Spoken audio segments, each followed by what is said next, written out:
Today we'll be largely delving into what happens after you've published. And we're going to look at two aspects of it. So how do you put things together to ensure that your paper has adequate publicity to be able to achieve the impact? But then also, secondly, we're going to be looking at how do you then also package yourself as a researcher to ensure that you're able to harness and take advantage of your research experience to be able to further your whether it's clinical or research or professional progression. So this is what we will largely delve into and in the next probably 1 hour. So we look at why exactly do we need to do post-publication activities. We look at what channels are available to us for dissemination. We'll also look at how do you assess whether you're making progress with your post-publication activities or strategies. And then we'll also look at what are the things that you can do to build up and sustain a research profile, and then now utilizing those platforms to enhance your networking and collaboration in different professional fields. So I borrowed this slide from Gloria, and I think it really summarizes what we're going to cover today. And the first bit is just for us to try think around if a tree falls in a forest and no one is around to hear it. The big question here is, does it really make a sound? And you might take a moment to just think around whether it does make a sound or not. And I think the big question here is that what's the objective way of assessing whether there was sound? Is it because the tree fell and inherently it's assumed that sound will be produced, or was sound made because someone was there to attest to it? And I think when we think around what happens after you complete that entire journey from conceptualizing a research idea to publishing a manuscript, what happens thereafter and the degree to which your article will have an impact is dependent on a lot of factors, some of which we're going to discuss today that are very pivotal and critical to ensure that what is published actually ends up having an impact. Now, I hope that even as we pick up these lessons from the webinars we've been having, that you're able to apply them real time as you conduct research, as you progress in your research career. And it takes us back also to a concept known as the Matthew effect. So the Matthew effect ties into this case whereby it's essentially both social and economic principle that says that earlier advantages or initial advantages usually leads to further gains. And it's the concept behind the rich get richer and the poor get poor. And that just goes to emphasize that post-publication strategies are not meant to begin a couple of years after a paper has been published. They're supposed to begin the same day when a research has been published. And this is because most of what you would identify potentially as gaps are also very, very time bound. And therefore, if you delay in kickstarting that post-publication campaign for your manuscripts and also for yourself as a researcher, you might end up losing on that opportune moment. And so as we kick this off, I think what I really want to emphasize is that post-publication strategies are meant to increase the visibility and ultimately the impact of an article, of a journal if you're an editor, but also most importantly of a researcher by enhancing that enhancing your profile and making sure that in where it matters you are able to present yourself and package yourself more meaningfully. So if we get to understand these 10 concepts, I think we will be able to sort of have a good understanding of what it means regarding post-publication strategies and to that end, building a researcher's profile. And the idea here is that you really need to understand what research findings you have put out or what your manuscript speaks to, and how to think about it is the whole process of research is essentially knowledge mobilization, where we are trying to get information from knowledge creators, and then through a knowledge mobilization pathway, we are making sure that that information gets to the users of our outputs. The idea is that uh, research or the research process is not supposed to end once you publish a manuscript. It's supposed to also go ahead further to inform policy, to inform practice. And therefore, this component is very critical to ensure that your manuscript is translated into something more meaningful that can make an impact on a day-to-day basis to either patients or practice or policy, and lead towards health system strengthening as a whole. So the idea is, first, you really need to understand what have you put out as packaged as a manuscript, the information that is there, and who would it be useful or relevant to.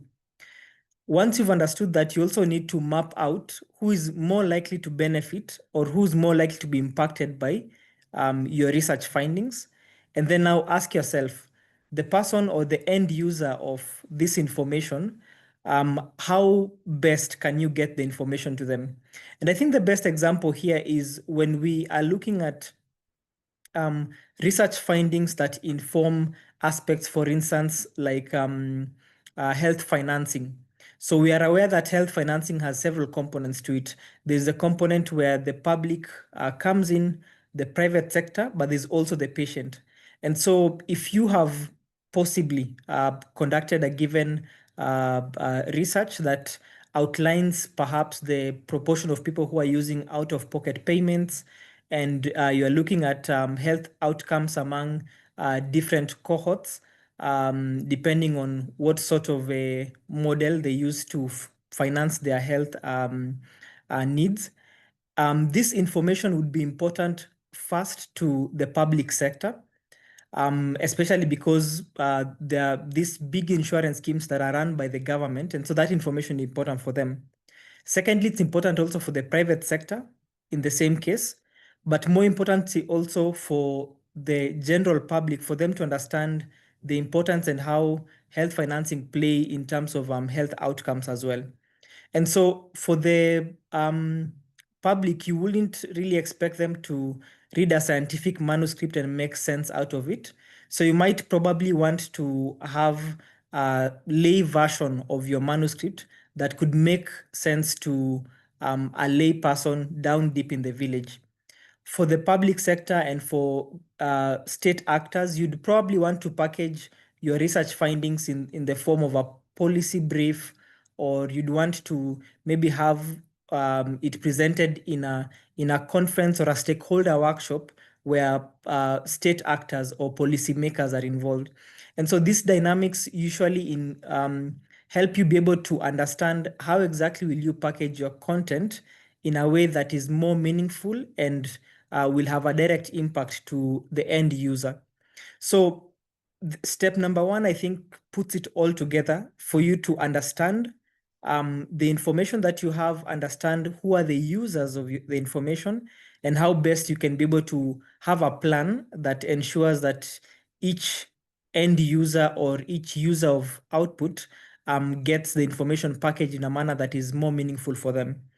Then, of course, the rest is really straightforward. So the first bit is you've mapped out the different areas where you can publicize your work, whether it's LinkedIn for other for other researchers, but also for your professional progression, whether it's ResearchGate for the research community, whether it's in a blog for that patients or other caregivers access.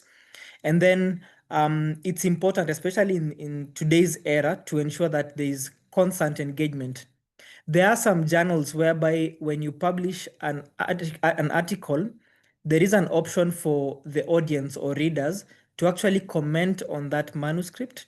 And it also gives you, as an author, an opportunity to revert back to it. And it's a good way to encourage ongoing participation regarding work that has already been published. Number 4 ties to the image that is to your right. and it's about the concept of open science. So open science, ideally, in a nutshell, would be trying to ensure that there are no barriers to publication, but also no barriers to accessing published information. A common concept you'll hear about is journals that are referred to as Diamond Open Access models. And these are journals that allow authors to publish their work without having to pay any fees, but it also allows the readers to be able to access all published material without having to subscribe or to pay any fee. And that way it ensures that there are no barriers for publishing, but there are also no barriers for accessing published information. And a good example is the ECAJS and JOKAP. Both of them run on a Diamond open access model. So post-publication strategies could also sort of begin pre-publication when you're deciding what journal to publish into. Because if you publish in a fully open access journal, you're more likely to have more people reading your content or your manuscript because they have no financial or subscription barriers in that sense. Then it's important, even as we advance towards the electronic era, to also consider that there's part of an audience that also are acclimatized towards the old forms of dissemination. So you'd want to also package your information in terms of book chapter reviews. You'd want to also do a bit more of print media if necessary, and so on. Then we're in the era whereby there are a lot of platforms to do live demonstrations of what you've done, whether it's through a podcast or through a TEDx talk. And these are aspects that you can evaluate to try ensure that all stakeholders have been able to access the information that you have published. Then, of course, it's easy for someone to get more attracted to something that is more visual. So think visual abstracts, think short snippets of the work that you've done. And of course, to also try see that you have captured each and every component or each and every cohort of the audience. Ensure you also think around how do you package the dissemination in a manner that is equitable, diverse, but also inclusive. And this is not just in terms of diversifying the platforms that you're channeling out your work, but also in how you phrase and in how you contextualize your findings. Then the last two just go towards ensuring that you are synthesizing this dissemination strategy in an ongoing fashion. Remember, in the beginning, you started by having a dissemination plan. Now, as you continually move, just try assess, and this can be through looking at how many more citations has your article gotten during that publicity window, looking at how is the engagement on social media and so on. And so that we are on the same page in terms of open access, like I'd mentioned earlier, there are several forms of open access, and this has probably been covered in prior sessions, but just to bring it back to us, because where you publish your work is also a huge determinant in terms of how good or how visible your article will be. Of course, there are other aspects, but one of them is ensuring that you publish your work in open access journals. And so there are different levels of open access. The first one is what I've just mentioned about Diamond Open Access. So authors get to publish for free, and then readers get to access the articles without having to pay an article fee for every full text access or pay for subscriptions.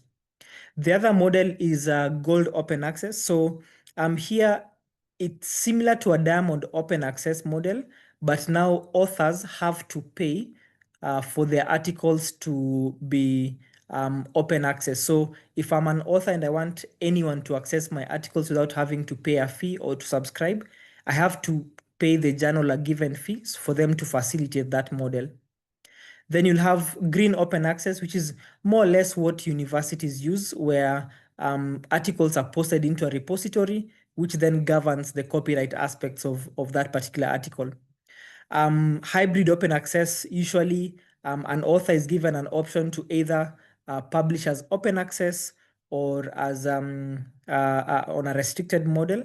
And most of these journals, you'll find that users essentially have a subscription model through the institutions through which they are able to access all the articles on the journal website. Then you have the bronze open access. So these ones are accessible on the publisher page, but the license and copyright elements are not clearly identifiable. Then what most researchers do is that once you have published a manuscript, you upload the full text version of that article to ResearchGate or academia or any departmental web pages. And this is now what we call gray open access.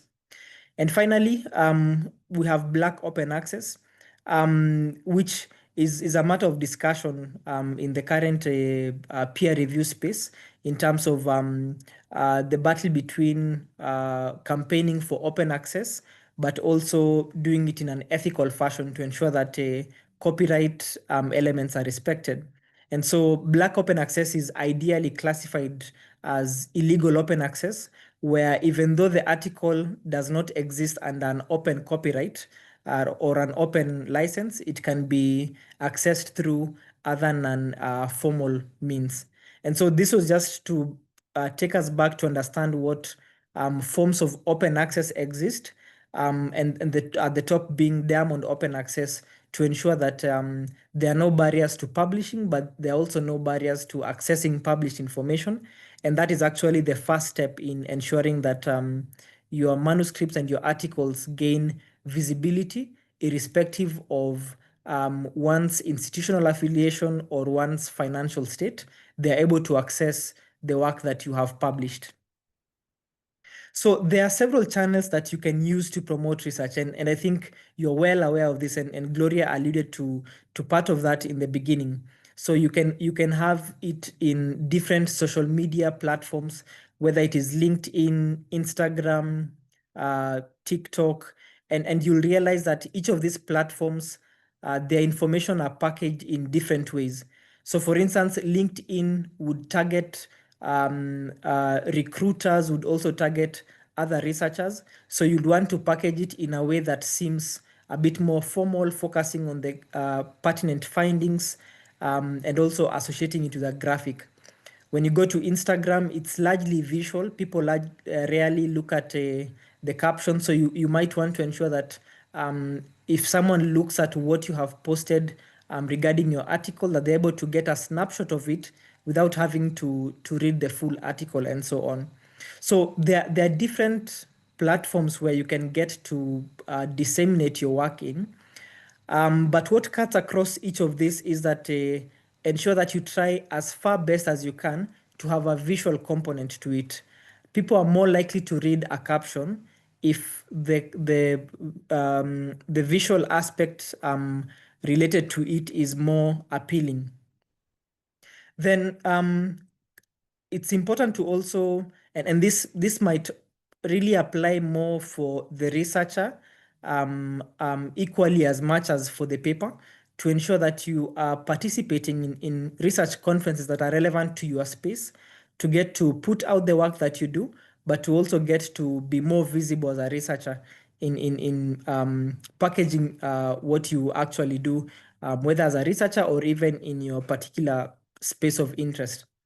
Then, as I mentioned earlier, there is a group of audience that would more likely get the information through blogs, and that is largely the non-scientific personnel who are users of output. Then you'll also have policy briefs, which would speak largely to state actors, and of course ensuring that if for example you have published a manuscript that speaks towards let's say um, congenital heart diseases, or that speaks towards any aspect of cardiovascular health, you can target a day like I think today is World Heart Day, and so you get to maximize the publicity alongside key or trending hashtags or trending events, so that it gains more visibility if it's not just another random post, but it's tied to an event or an occasion or a trending theme that is more relevant at that case in point. So if you have looked at, for example, surgical outcomes and how to strengthen surgical health systems in LMICs, you might want to time your publicity of the article towards when you're having World Global Surgery Day and so on, so that you are able to showcase to your readers or to your audience the essence of your findings and how it aligns with what is of interest on a global space. So of importance also is even as you get to publicize your articles, that you get to also tag alongside other researchers who've done something similar in the same space, other well-known institutions for that case. And most importantly, remember the last thing that we said was that, of course, after having published your manuscript in an open access journal, getting to evaluate and improve based on how good your manuscript is doing, even as you enhance publicity. And so to that point, I put a bit of an infograph to the left of your screen. So this is a snapshot from an article that was published in January at the ECAJS. So you'll find that some journals will actually have a way for you to track how much publicity your article is gaining. So for this article, for instance, it was an editorial for the first issue of 2025.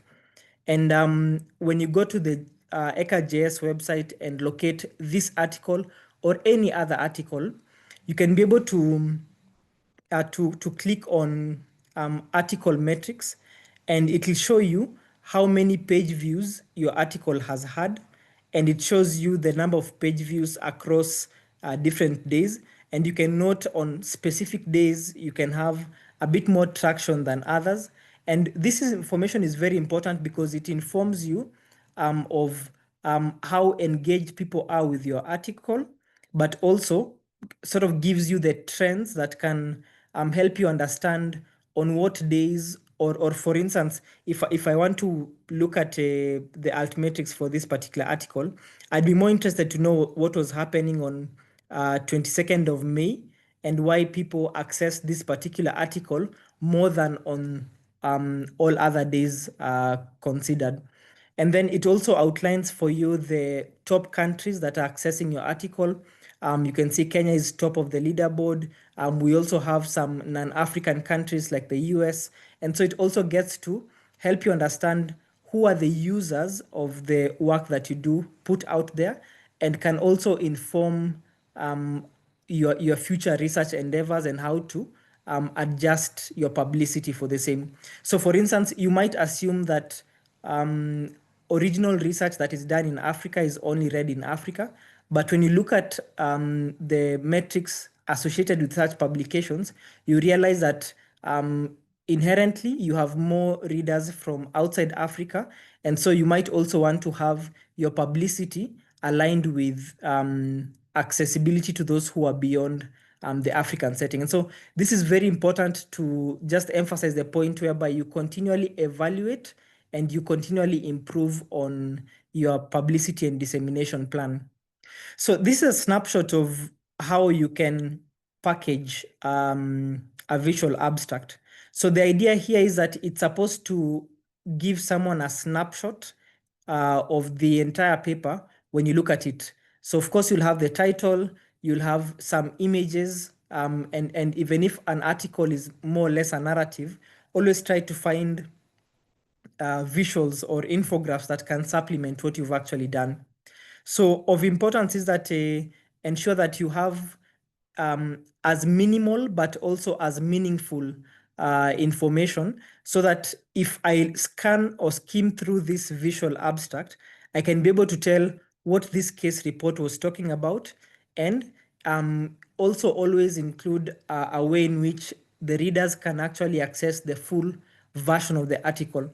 So for example, you can see here the author outlined some of the images, gave a bit of a background to the case, description, the diagnosis, how the case was managed, and also gave some sort of an event pathway, and finally provided a link where you can be able to access the article on the journal website. So you can be able to simply do this. And I know right now we have a lot of freely accessible tools like Canva to be able to help you package your visual abstracts. And remember, time is very important, so that if you have published an article today, try within that same week to have developed a visual abstract and have publicized the particular manuscript on the different platforms.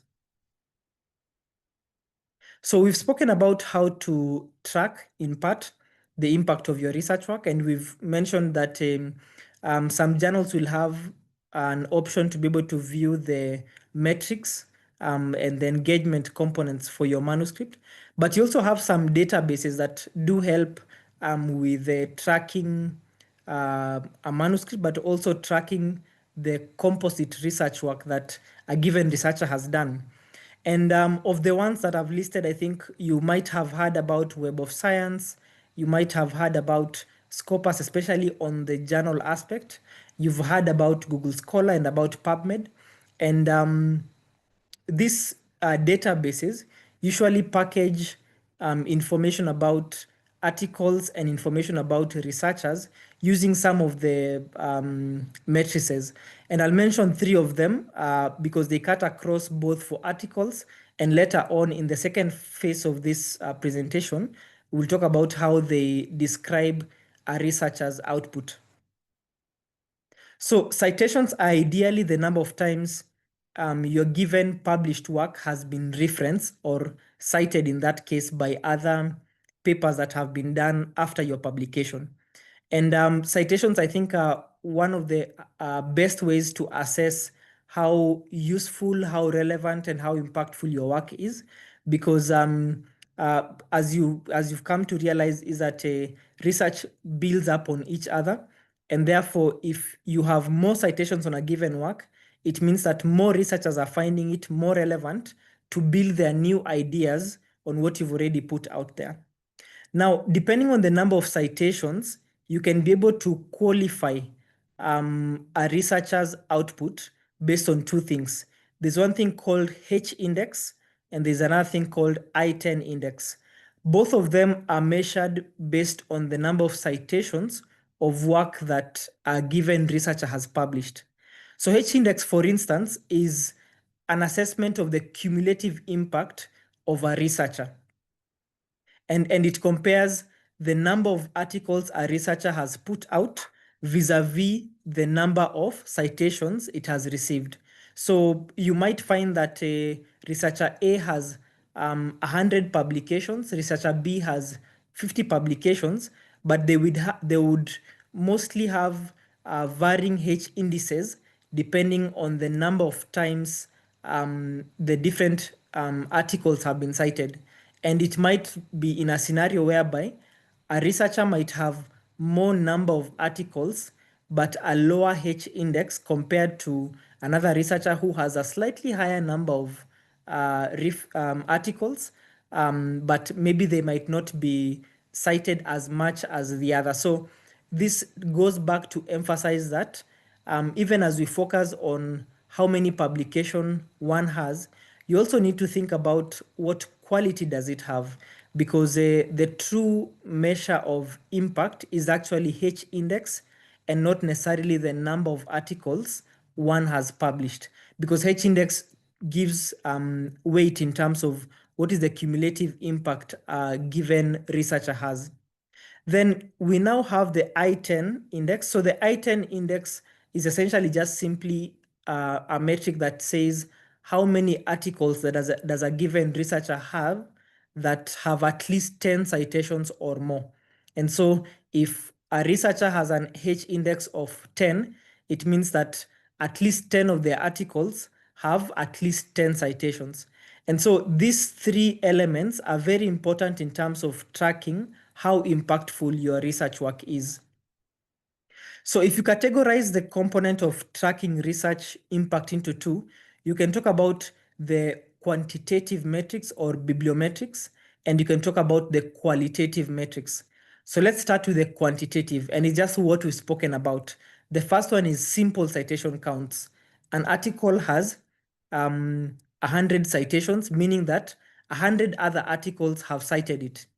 Then number two, you have journal metrics. Remember we said that journals will have, some journals will have on their web pages for each article, the number of page views, the number of article downloads, the number of abstract views that a given article would have.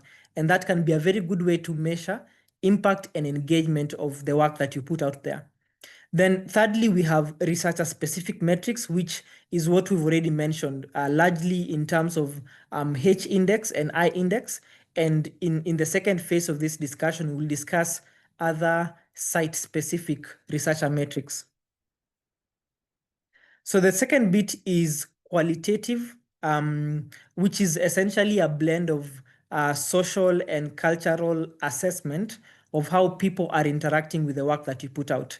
So it is a non-objective way to assess impact because you might have a lot of visibility and engagement in social media, and that might be inherently because you have more followers than a given than another researcher, but it might not necessarily mean that your work is of quality or is gaining traction in terms of finding relevance where it should. And so even as we look at both qualitative and quantitative aspects of measuring or tracking the impact of a given research, it's important to remember that qualitative essentially serve to strengthen what we are seeing in the quantitative aspects. So, but the twist to it also is that for those users of output who are not scientists or who are not writing papers, their engagement or how you track their impact is through qualitative measures. So, for instance, you'll have a lot of people interacting with your paper on, let's say, Instagram or TikTok or Twitter, who are non-clinicians, who are non-surgeons, and who are non-scientists, but because you put out a visual abstract that spoke to their need or that was relevant to them, they're able to like, repost, share, retweet, and so on. And that gives you a measure of how your findings are being relevant to the non-professional sort of users of output. And so it's very important to remember that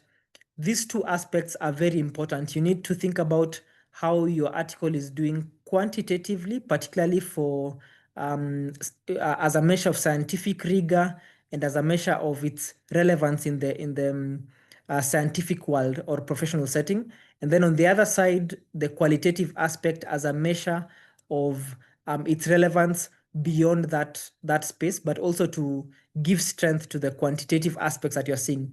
And this can be viewed in terms of how many more people are engaging with what you have publicized, and also how many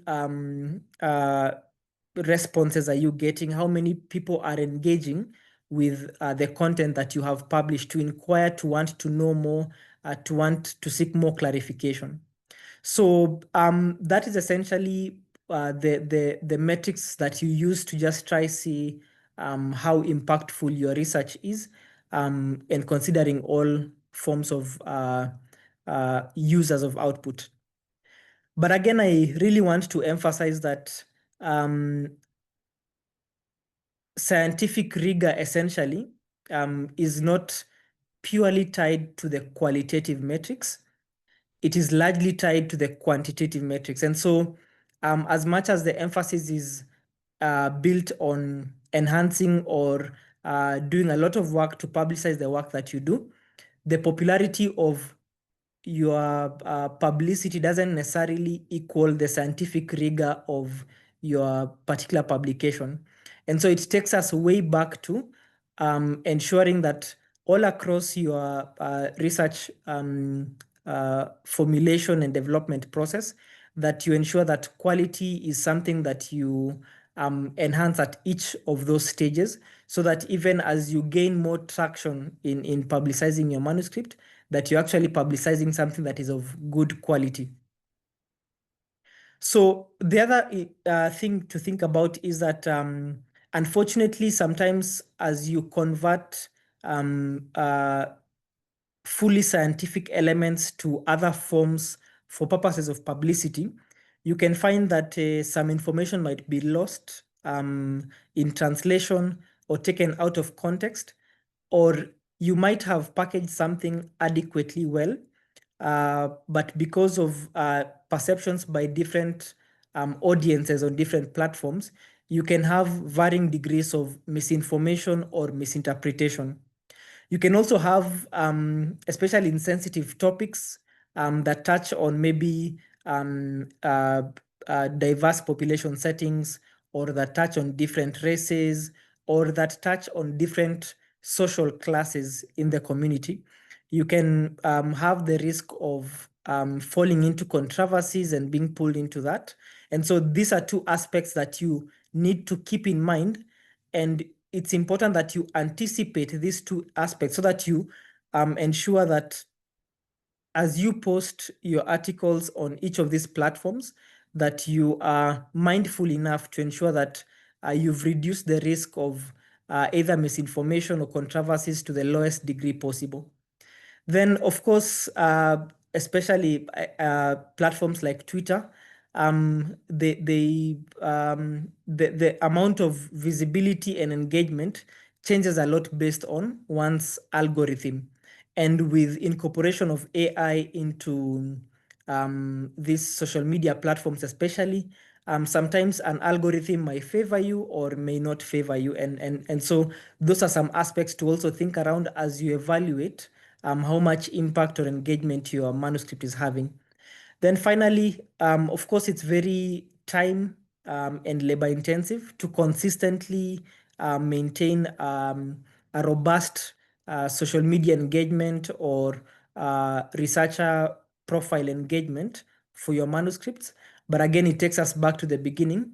At least you're trying to make sure that someone is there to hear when the tree falls. So we can take a 30-second breather as we prepare to move into the second session. That is, now you have publicized your article. How do you make sure that your research work also feeds back to help you become more visible in the spaces that you are in? So we can take a few seconds break and then we proceed.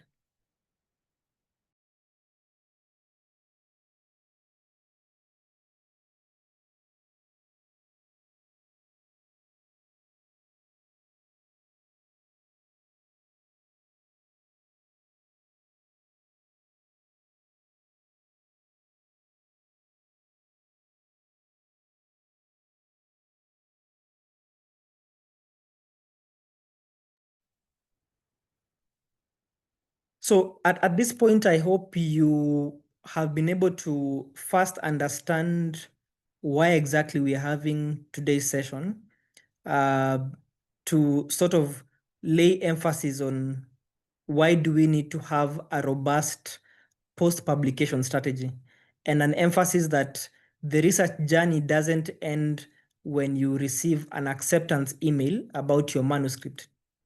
But more importantly, just to weigh in the fact that there's a lot of input that you can have on the degree of impact that your article has based on how much publicity, but also how skillful or how mindful you are in publicizing your article on all those platforms. So in this second session, I want to just take a few minutes to take us back to also how we can build a researcher's profile and how we can bring in together, on one side, the aspect of trying to make sure that whatever you publish also helps you advance professionally, but also helps you be able to connect and interact with other people of the same mindset. So I'm sure by now, if I would ask the question, what are some of the researchers' profile you think of or that come to mind, even as we begin this session? Most of what one would mention is LinkedIn, one would mention ResearchGate, and so on. And so in the next couple of minutes, I'm going to outline some of the most common researcher profiles, but not just to outline, but to also showcase why you need to have a profile in all of them. I know probably most of us have an account or have created an OCID ID. It's important that you also create a ResearchGate profile, that you are up to date with your LinkedIn profile and so on. And so I'll try outline the role that each of those platforms do play. And I'll also tie to that. You remember earlier we said that some of the ways of tracking the impact of research is looking at quantitative measures. And one of those quantitative measures I mentioned were researcher metrics. So each of these platforms have different researcher metrics, and I'll try outline some of the metrics that have been tracked. And for that purpose, I have put a screenshot of my profile in each of these, just to showcase some of the researcher metrics and how your information as a researcher is packaged as you move from one platform to the other. So we will start with OCID ID. So OCID ID is essentially an ID for researchers that is internationally recognized and used, and it's transferable from different platforms. So ideally, it's a unique number that is assigned to a researcher. And in this database, if you put in an OCID ID for any researcher, it's able to pull out all the OCID ID recognizable papers. So why I put that clause in there is that in most cases, you'd find that articles that were previously published and an OCID ID wasn't indicated, most of the times would not be captured under your OCID ID profile. But ideally, OCID ID is becoming more and more used, and you'll find that some journals have it as a mandatory element that as you submit a manuscript for publication consideration, every author must indicate their OCID IDs. And so this also helps so that institutions can be able to verify research output publications through this platform as well. And to make it easier, most manuscript submission systems have been able to integrate their platforms with OCID ID such that you can create an account on a given journal as you plan to submit through OCID ID. How this works is it's in the same way if, for instance, you want to create an account on a given website, and there's always the option of continue with Google. So journals are continually transitioning to have a button that as you're creating an account with them to submit an article, there's an option for continue with OCID ID. So when you do this, it ensures that whatever manuscript you'll submit to that journal will automatically be related or affiliated to your OCID IDs. So it's important that if you have an OCID ID that you apply it or indicate it in every submission that you put out to a given journal.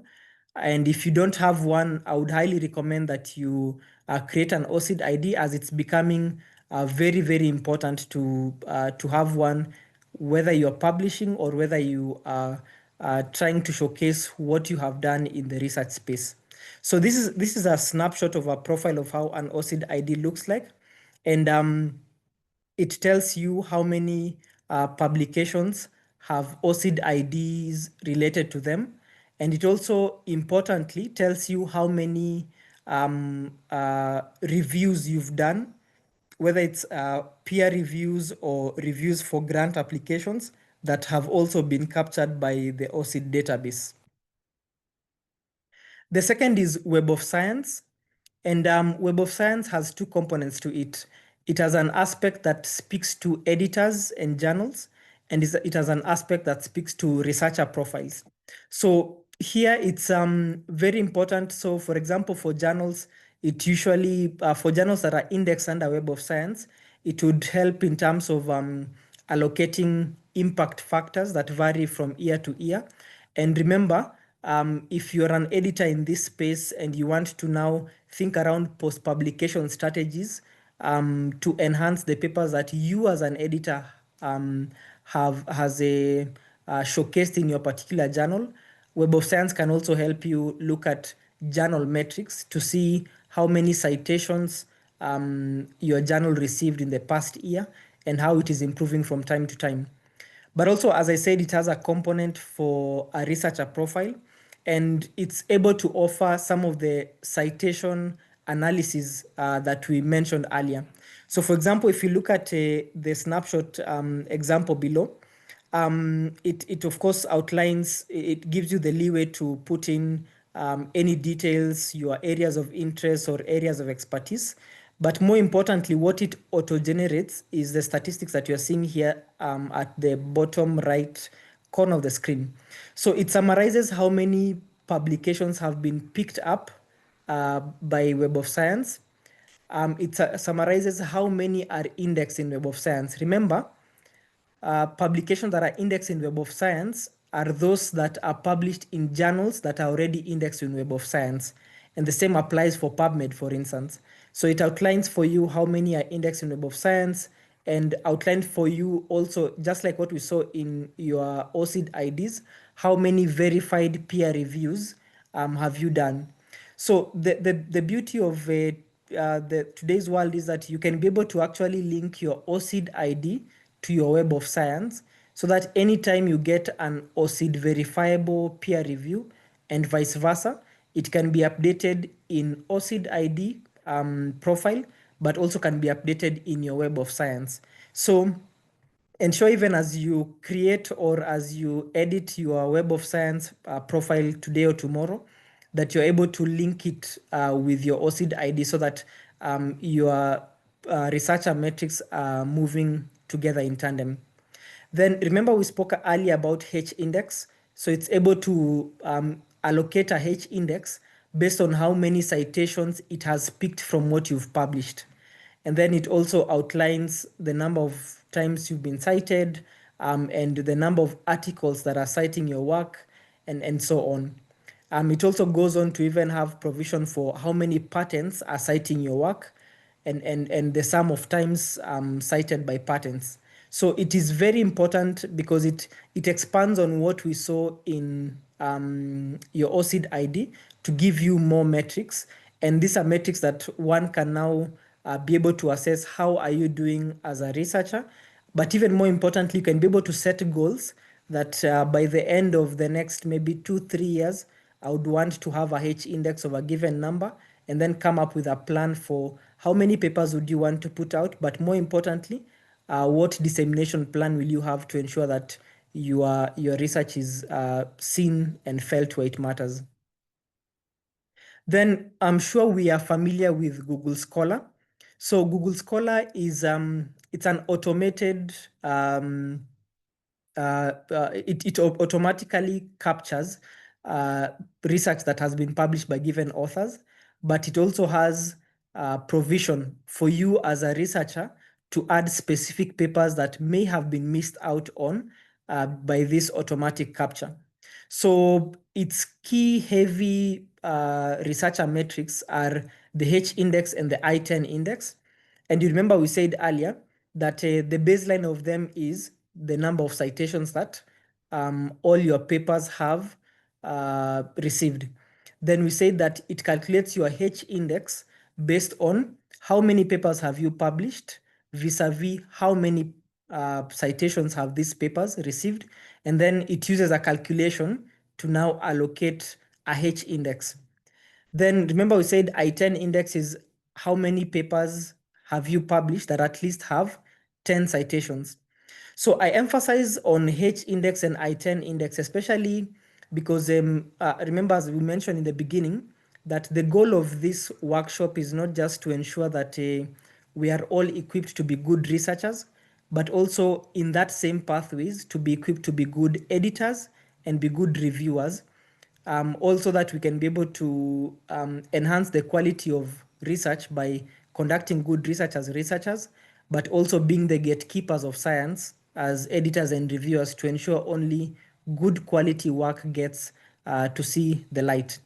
And why I tie it back to H-index and I-10 index is that as you are applying to be a reviewer in most journals, as you're applying to be an editor in most journals, they often ask you what is your H-index, what's your I-10 index, or the other way around is that they usually say we are looking for an associate editor, and those who are eligible to apply are only those who have a H-index of this given number. So it's important that you're able to understand these concepts early so that you can be able to utilize them to further your research engagements as an editor, but also as a reviewer. The other aspects, as I mentioned earlier, is that since these platforms are able to track how many peer reviews you've done, the downside to it is that they have to be verifiable peer reviews. It also helps you when you're applying to, let's say, be a peer reviewer or be an editor, you can be able to say, I have conducted a given number of, let's say, Web of Science verified peer reviews and so on. So the other aspect of Google Scholar is that if, for instance, I am interested in the work that a given researcher does, I can subscribe to their profile such that anytime they publish an article, I get an email notification that so-and-so published this article, and that way I can stay abreast or updated with what someone does. And this especially works if you're following a particular researcher who's heavy on a field that is of your interest.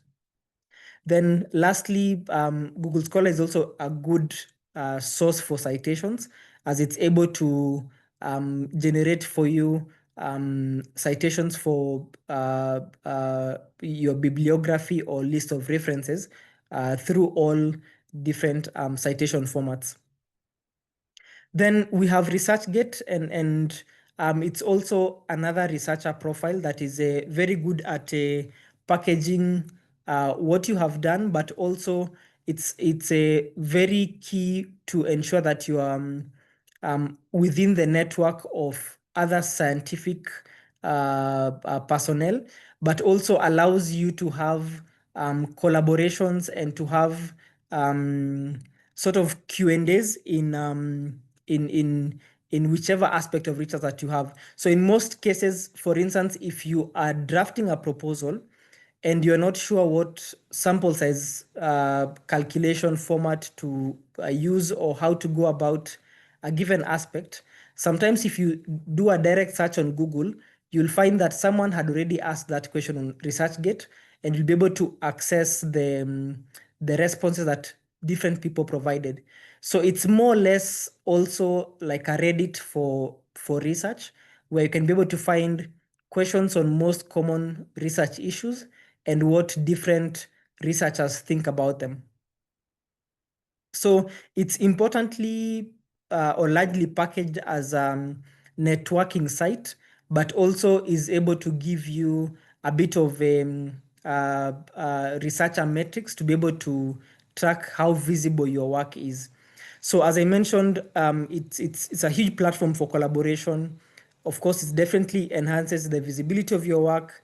It enables you to form partnerships with your peers, and also the metrics for you to be able to track how good your work is doing. More importantly, it also gives you the number of readers that you're having. ResearchGate has also a way in which you can be able to upload the full text version of your particular article, so that if someone accesses a given paper that you've published, they can be able to also look at the full text version. The disclaimer here is that ensure that as you are uploading the full text to your ResearchGate account, that the copyright for where you published the journal allows that. So for instance, if you published in a journal that does not offer free open access to readers, it might be sort of unethical for you to upload a full text version of that article to your ResearchGate profile, because you'll now be defying or breaking any copyright or licensing elements between you as an author and the journal that published your manuscript. So it's one of the things to just keep in mind. But ResearchGate is a very good place for you to get to see what others are doing in your space, get to showcase your work, but also get to have open discussions and conversations and Q&As with other researchers and other peers. Then finally, you have LinkedIn.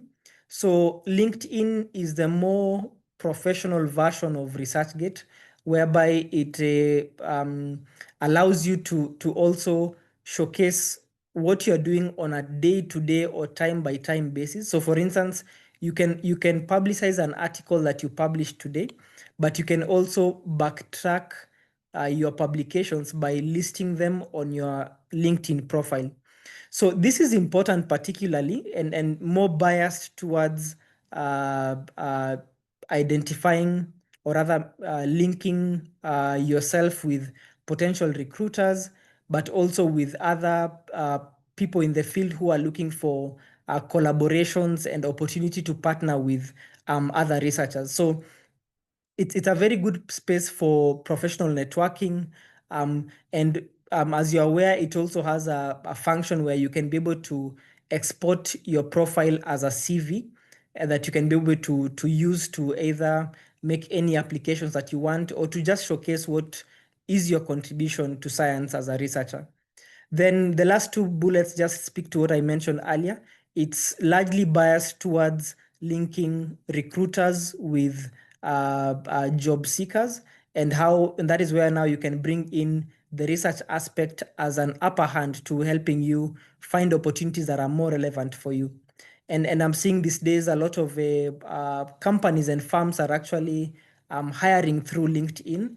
And so it's important to also, as you package your ResearchGate and Web of Science and OCID ID and so on, make sure that you also package your LinkedIn in a manner that would favor you for such openings.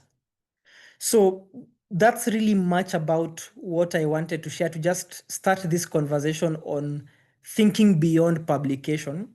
And I have emphasized over and over that it's important from the beginning to ensure that even as you think around making your article more popular, making sure that it has more impact, make sure it's still rooted in quality and that you apply ethical ways to ensure your article gains good publicity. Then the other bit is that it takes us back to what we started, that same question, where if a tree fell in the forest and no one was there, was it hard? And so research matters if it is seen. So make sure you engage with your audience, make sure you share what you publish beyond the simple act of publishing in a journal. And this will help you amplify the impact that you're having through your research work.